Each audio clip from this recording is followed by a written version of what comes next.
Hello everyone, welcome to my YouTube channel exam hunt के इस YouTube channel पर एक बार फिर से मैं आप सभी का बहुत बहुत स्वागत कर रही हूँ।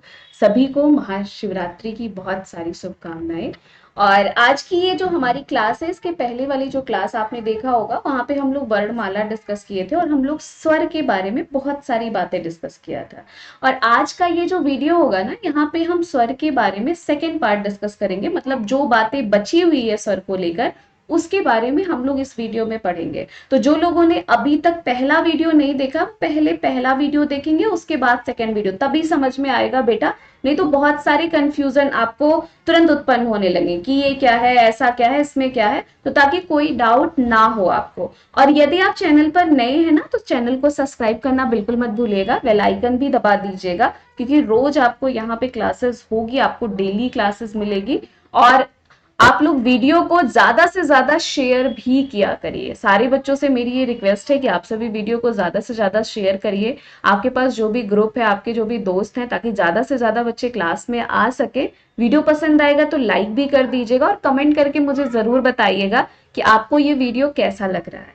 तो चलिए फिर चलते हैं स्वर के जो संपूर्ण ज्ञान हम आपको करवाने वाले हैं, उसके पार्ट सेकेंड पर। ठीक है, तो देखिए, इसके पहले वाली क्लास में हम लोग ये जाने थे हर्ष क्या है, दीर्घ स्वर क्या है, प्लुत स्वर क्या है, और स्वर होता क्या है, स्वर कितने प्रकार, सारी चीजें हम लोगों ने डिस्कस किया था। तो ये जो हमारा सेकेंड पार्ट है, आज हम इसमें भी बहुत सारी बातें डिस्कस करेंगे। जैसे कभी भी अगर आपसे ये पूछा जाता है कि योग या रचना के आधार पर स्वर को कितने भागों में बांटा गया, तो कभी भी तीन गलती से मत लगा दीजिएगा कि हर्ष स्वर, दीर्घ स्वर, प्लुत स्वर। नहीं बेटा, तब हमेशा कितने भाग बताएंगे? तब दो बताएंगे। कौन कौन से हैं?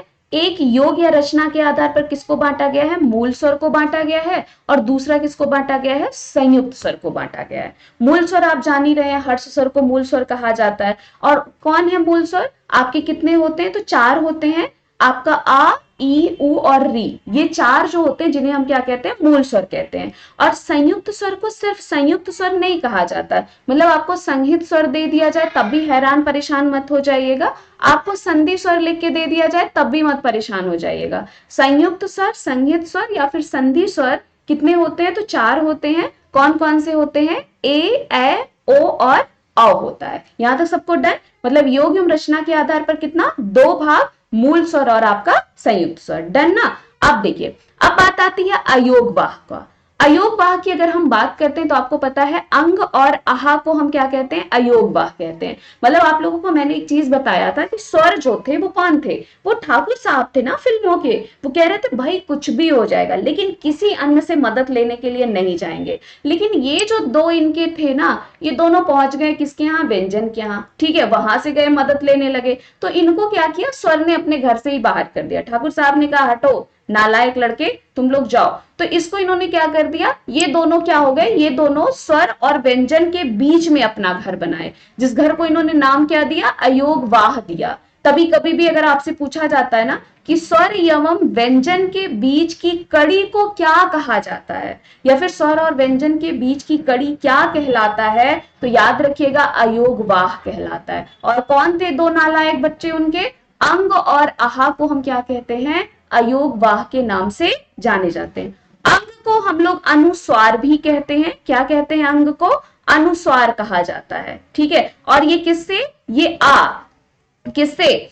आ प्लस ना से मिलकर बना होता। मतलब किससे गए? व्यंजन से गए ना की मदद ले लिए। और आहा को हम लोग क्या बोलते हैं? विसर्ग बोलते हैं। और आहा किससे मिलकर बना होता? आ और हा से मिलकर क्या बना होता है? अहा बना होता है। डन सबको? और जब आपे चंद्र बिंदु की मात्रा लगी हो ऐसे, तो उसे या तो आपके चंद्र बिंदु बोलेंगे, या फिर इसे क्या बोलते हैं? अनुनासिकता के नाम से जाना जाता है। ठीक है ना? सबको डन हो गया?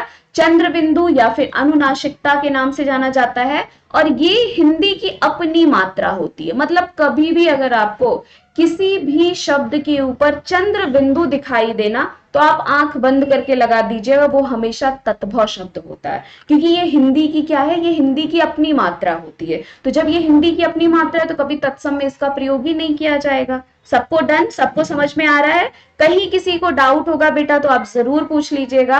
मैं अभी रिप्लाई नहीं कर पाऊँ आपके मैसेज का, लेकिन आप अगर कमेंट करके मुझसे पूछे रहेंगे तो मैं आपका जरूर रिप्लाई करूंगी, जो भी आपके डाउट होंगे। और भाई वीडियो को मैं ज्यादा से ज्यादा चाहूंगी कि आप सभी शेयर करिए अपने दोस्तों के साथ, अपने ग्रुप में, जो भी चीजें हैं, लेकिन शेयर होना चाहिए वीडियो ज्यादा से ज्यादा, ठीक है ना? क्योंकि आप लोगों का साथ मेरे लिए बहुत जरूरी है। जब तक आप लोग साथ नहीं रहेंगे तब तक इम्पॉसिबल है ना जो है कि हम बहुत अच्छा कर सके। और आपके लाइक कमेंट क्या करते हैं, ये मोटिवेशन का काम करते हैं मेरे लिए, ठीक है? चलिए नेक्स्ट देखिए, अगर कभी भी आपसे पूछा जाता है कि जिह्वा की ऊंचाई के आधार पर स्वरों को कितने भागों में बांटा गया, तो याद रखिएगा 4 भागों में। जिह्वा, आप देखिए जिह्वा की ऊंचाई मतलब जिह्वा की ऊंचाई के आधार पर, जिह्वा की खड़ी स्थिति के आधार पर, मुख द्वार खोलने या बंद होने के आधार पर, मतलब सिर्फ हिंदी है, इतना आसान तो होगा नहीं कि सिर्फ एक बार में पूछ लिया, कुछ भी दिया जाए।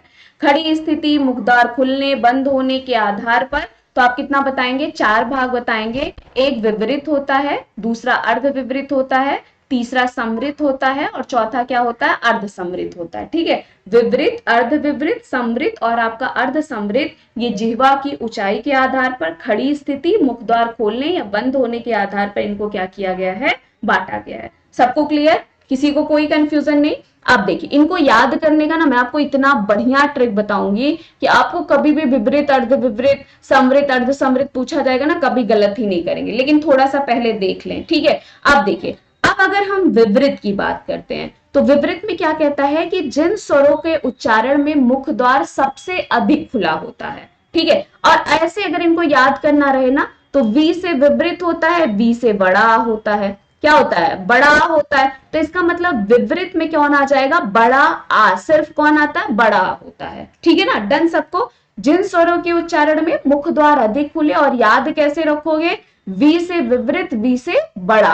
तो इसमें क्या हो जाता है? इसमें सिर्फ आपका क्या हो जाता है? बड़ा आ होता है, ठीक है ना? डन। आप देखो, अर्ध विपरीत में क्या कहते हैं कि जिन स्वरों के उच्चारण में मुख द्वार विपरीत की तुलना में कम खुला हो, ठीक है? और इसमें क्या है? ये अर्ध विपरीत। अर्ध विपरीत मतलब आधे बड़े लोग, ठीक है? आधे बड़े भैया आप इनको कह सकते हैं। और आधे बड़े भैया कौन आएंगे? संयुक्त वाले आएंगे ना।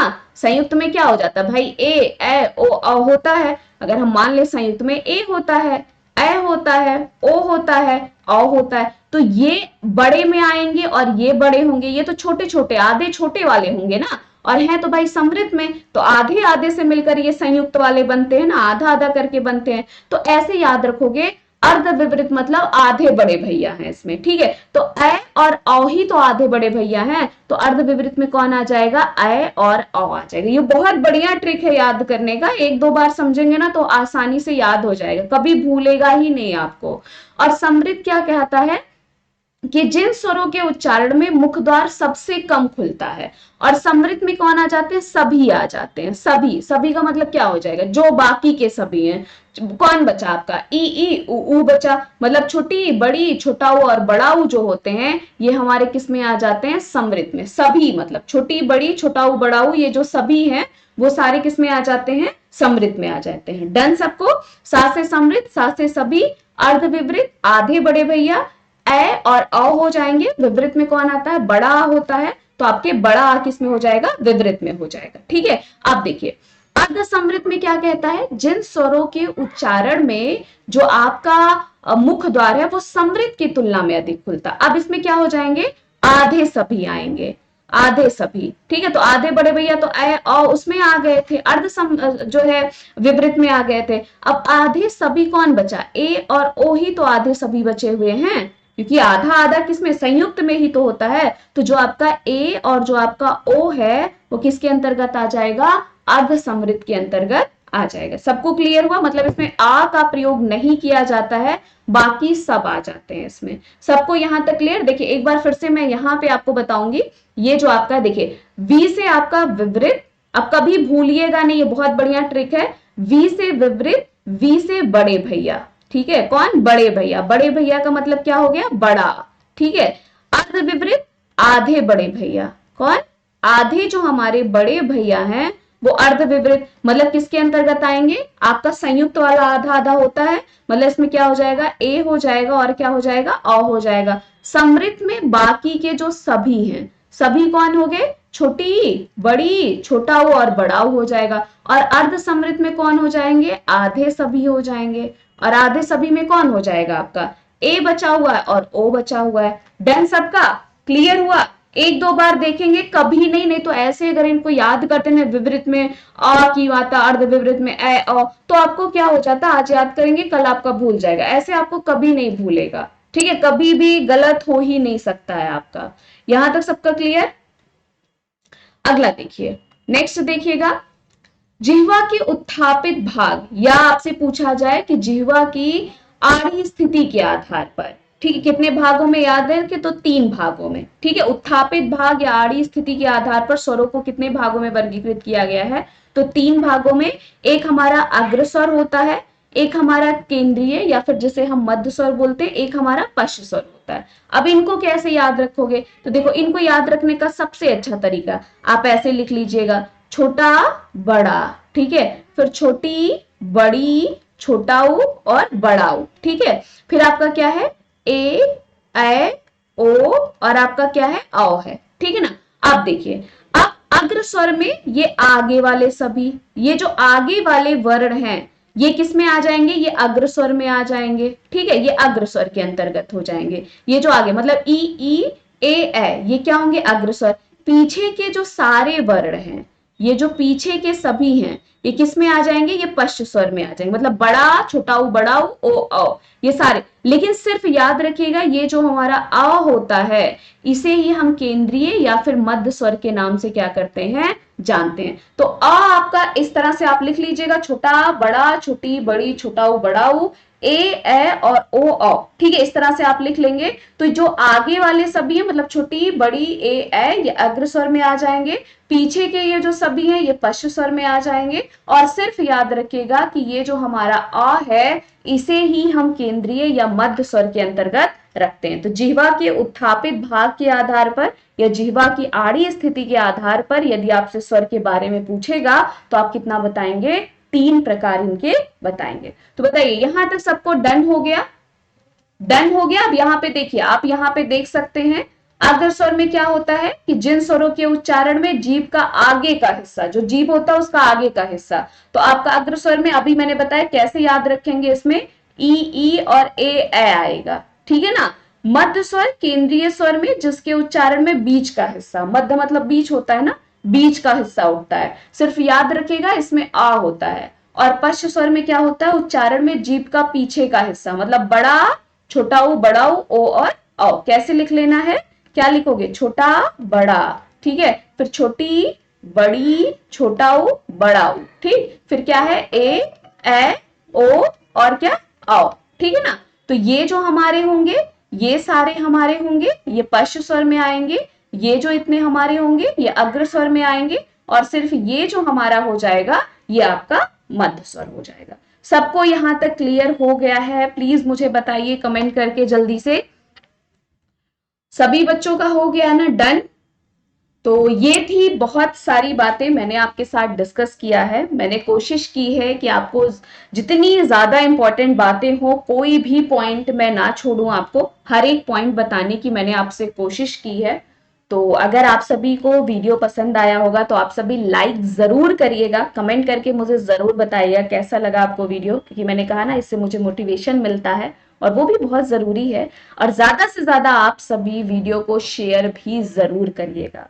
ये सभी से मेरी रिक्वेस्ट है कि आप सभी वीडियो को शेयर करिएगा ताकि ज्यादा से ज्यादा बच्चे क्लास में आ सकें। तो चलिए फिर मिलते हैं कल की क्लास में, और फिर हम लोग इनसे रिलेटेड क्वेश्चन भी डिस्कस करेंगे आपके साथ, ताकि आप जो भी टॉपिक पढ़िए ना, फिर उनसे कभी भी क्वेश्चन पूछा जाए कभी गलत ना हो पाए। क्योंकि क्या है, सिलेक्शन लेना है अब की बार, ये आपकी जिद है, और आपको सिलेक्शन दिलवाना है अब की बार, ये मेरी जिद है। चलिए फिर मिलते हैं कल आपसे और डिस्कस करेंगे आपके साथ बहुत सारी बातें। Thank you so much guys, best of luck, take care बेटा, thank you, bye bye, take care.